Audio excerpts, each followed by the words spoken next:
Hello, and welcome back to the Raisina Fireside. And we are very happy to be joined today virtually by Dr. Mohieldin, who is the high-level champion for this year's Conference of Parties for Climate Change, COP27, which is going to be held in Egypt. Dr. Mohieldin has a distinguished career as an economist, including at many multilateral agencies, and we're very, very excited to hear what he has to say about the possibilities from COP27. Dr. Mohieldin, for many in the world, COP26 was maybe something of a disappointment, given the great hopes that had been raised. And since then, the new IPCC report has, of course, demonstrated once again how high the stakes are, how urgent the task is, and in fact, increased the ambition that many in the climate community have to try and get a positive outcome at COP27. Do you feel that there is a way in which COP27 will be able to complete the unfinished agenda, as many of us see it, of COP26? Right. Well, first of all, let me thank you for giving me the opportunity to share with you some ideas about the priorities for COP27. It's a great honor for me to be with you here today. In your assessment of COP26, we are living through very difficult times. So I think the best summary for COP26, which was held in Glasgow last year, could be the summary of a headline by the Financial Times, for it to be better than expected and less than hoped. You know, at the time, still the concerns about COVID-19, which are still with us. And even currently, we have more issues of concern, like the war in Ukraine, the impact of the health crisis, the levels of indebtedness. So all of these kind of global dynamics that are not that benign for us while we are trying to push the agenda for the climate is really putting more burden on the organizers and the hosts. But actually, they are putting a burden on all the participants of the 190 delegation that are going to be coming, more actually than that officially. I'm representing the non-state actors based on the Paris Agreement and the Marrakesh Partnership. So this deals with everything outside the negotiating room. It's about the partnerships of the business sector, NGOs, civil society organizations, and think tanks and academic institutions. On the priorities, I would say, I think you started us off great by saying the unfinished business.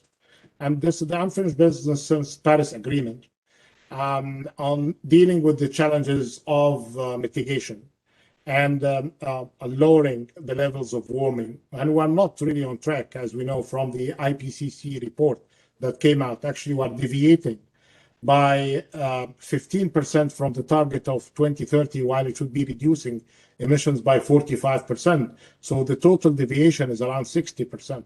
So we need really to make sure that COP27 is going to be putting 2030 on the map, not just 2050.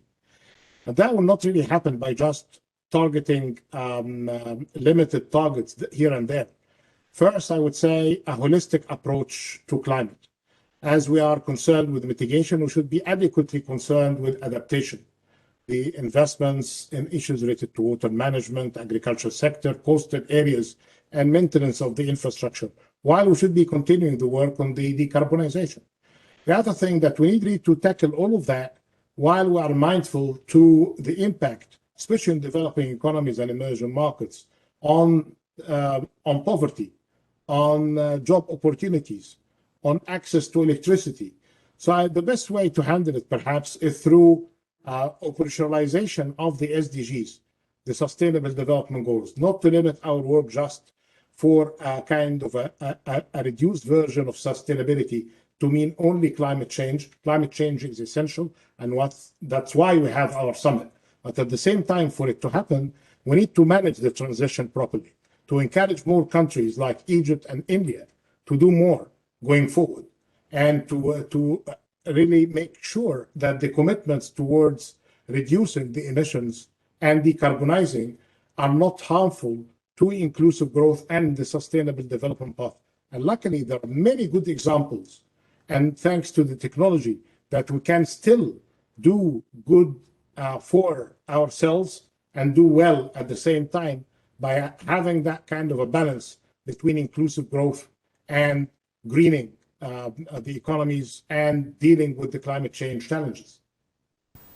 Understood. And I think that leads me quite directly into my next question, which is, in what way do you think that COP being hosted by a developing country like Egypt makes a difference to the ability to get a broader sustainable development agenda that you have just talked about onto this multilateral framework that has such a complex history?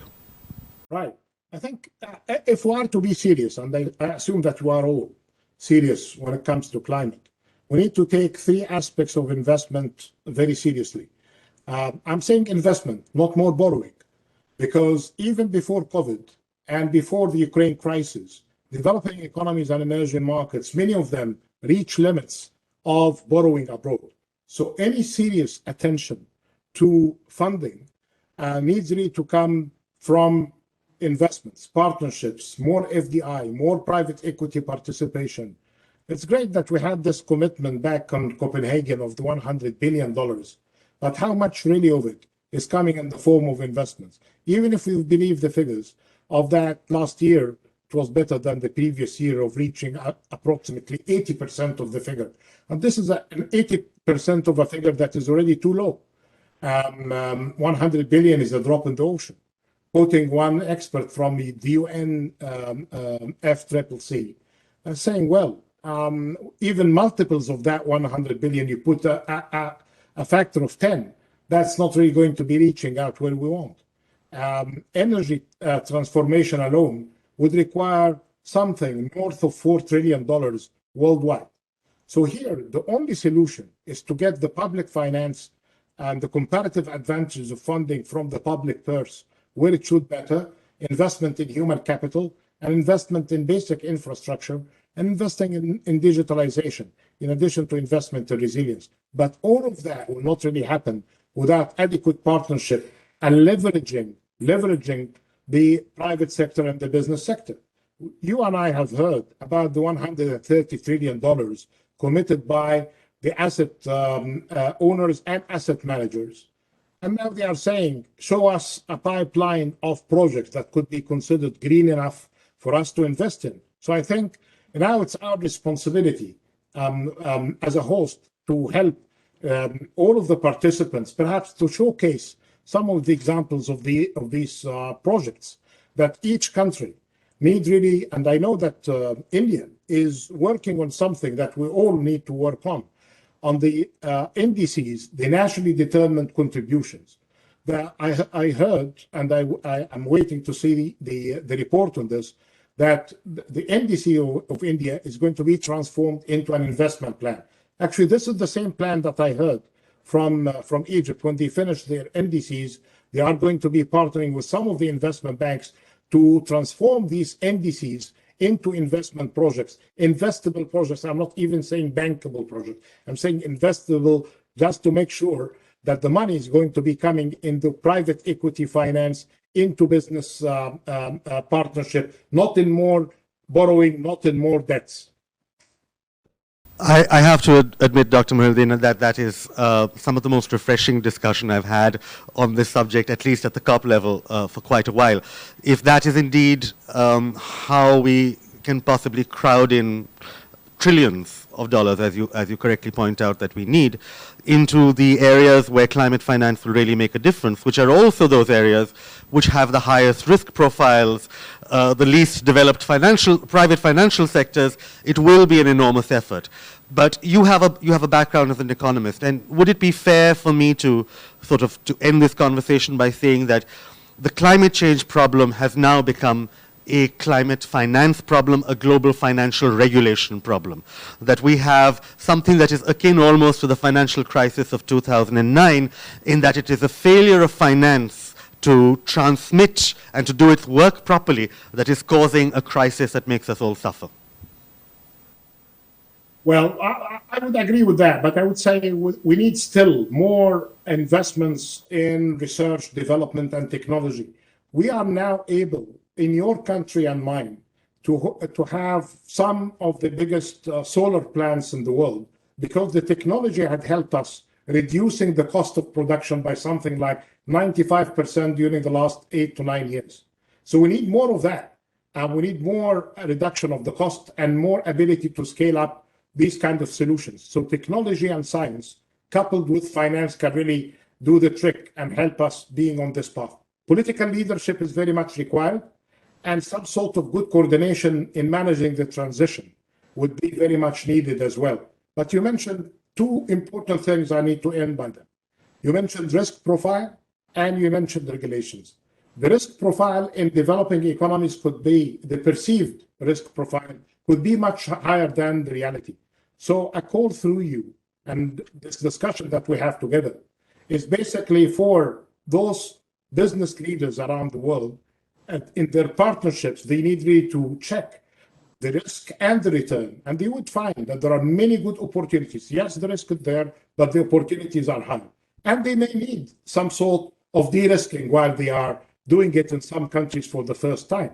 So they may need to partner with the regional development banks like the Asian Development Bank or the global one like the World Bank and the other. The other thing that you mentioned about regulation, everybody's talking about green investment, green finance, ESG, environment, social, and governance aspects. But I think green needs to be defined properly now because there is a great deal of greenwashing. And I'm very happy that the Secretary General of the UN had formed this committee led by the former Minister of Environment and Climate of Canada, Catherine McKenna, to produce a report, hopefully by the time of COP27, to tell us exactly the standard, the procedures, the codes. So for everyone, when they talk about green, the color will be really clearer than what it is now, because there is a great deal of a confusion and great deal of greenwashing, I would say. Wonderful. I think that those are wonderful points on which to end. And I have to say that I am feeling considerably more optimistic now. And I look forward to hearing from you again. We look forward from hearing from you again over the course of the next few months. And welcome you in Egypt and in Sharma in November. Thank you very much, and see you soon in Sharm el-Sheikh. Thank you, sir.